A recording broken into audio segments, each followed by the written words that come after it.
It started with a handshake, one deal, one skyscraper, one bold-faced name printed in gold. In 1979, a young real estate developer convinced the city of New York to give him tax breaks, zoning variances, and exclusive air rights, all for a crumbling hotel he didn't yet own. It would become the Grand Hyatt, the city's hottest address, and his launchpad to global fame. His name, Donald J. Trump, a man who would stop building towers and start building a myth. This isn't a political story.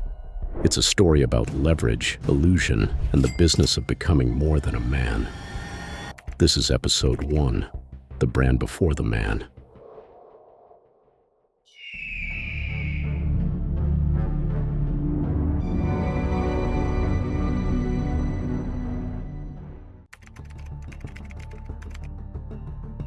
Before the billions, there was the brand. Trump, 5 letters, slapped on towers, ties, stakes, airlines, even water bottles. Example, Trump Tower, New York, Trump Taj Mahal, Atlantic City, Trump International Hotel, Las Vegas. Here's the twist. Trump didn't own most of what bore his name. He licensed it, often collecting 5 to 10% of gross revenues just for the right to hang 5 golden letters on a building.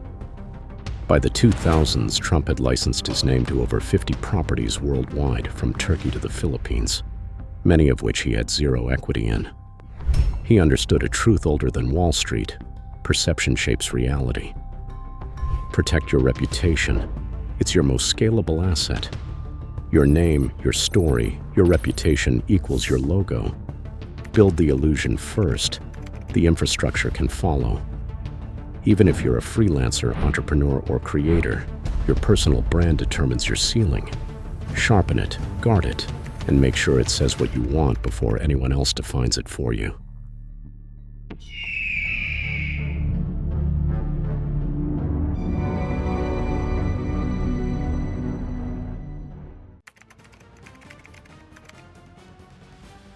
Trump didn't just chase headlines, he choreographed them. Under the name John Barron, Trump routinely fed false stories to tabloids, boosting his own myth, a move that later inspired media tactics during his campaign. Examples of media manipulation: leaking fake interest in buying the Buffalo Bills' public fights with NYC officials over skating rinks, planting breakup stories to push Ivana, Marla Maples, Melania into headlines. He turned scandal into spectacle, spectacle into leverage. Control the narrative, or the narrative controls you. Criticism can be fuel if you frame it as resilience. In a noisy world, even negative attention converts to opportunity. When building your own brand or business, don't hide from controversy. Manage it.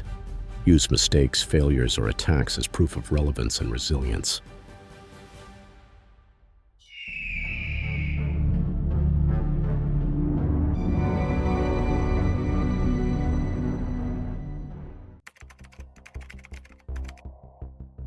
Whether selling condos, vodka, or steaks, Trump rarely sold products. He sold the idea of winning. Examples: Trump Steaks, luxury meat with luxury price tags. Trump University, promises of wealth without clear paths. The Apprentice, Trump is America's ultimate boss. Many products failed, but the myth never did. Why? Because he didn't sell things. He sold identity. Even as Trump hotels struggled, the illusion of luxury allowed him to charge premium prices. Customers weren't just booking rooms, they were buying status. Focus on how your product makes people feel. Attach your brand to aspiration, not just utility. Build emotional connection before rational explanation. Ask yourself, what emotion does your service, profile, or product trigger? If you're only selling logic, you're leaving money on the table.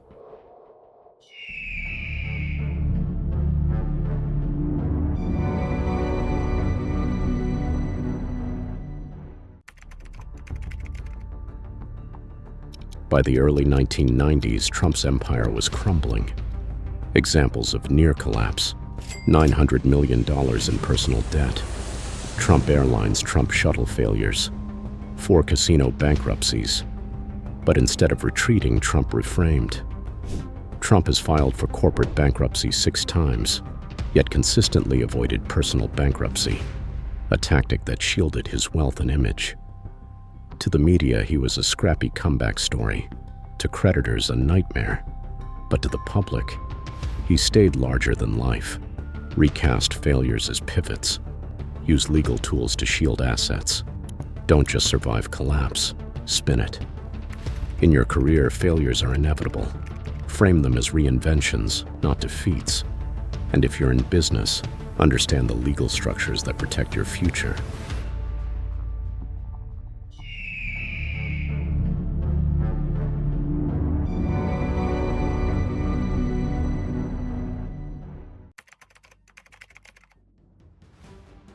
By the 2000s, Trump had moved beyond real estate. He had become a character. Example, "You're fired" becomes a global catchphrase. NBC pays Trump over $200 million for 14 seasons. Personal brand revives old business failures.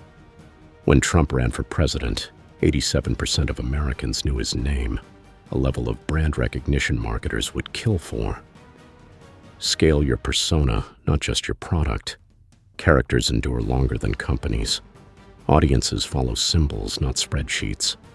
Cultivate a distinctive voice, look, or philosophy. People buy from people, and they follow those they feel they know, even if that image is carefully crafted. Donald Trump didn't just play the game, he changed it. He sold illusion as infrastructure, fame as legitimacy, risk as resilience.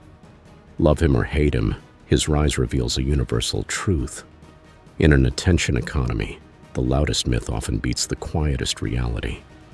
So the real question isn't, how did Trump win? It's, what stories are we buying, and why do we keep paying for them? If you found value in this breakdown, hit subscribe. This is Money Tales, where power, money, and myth collide. Like, comment, and share this with someone building their brand or chasing their own empire. And don't miss episode 2. The Dealmaker Goes to Washington, where we reveal how the art of the deal became the business of chaos.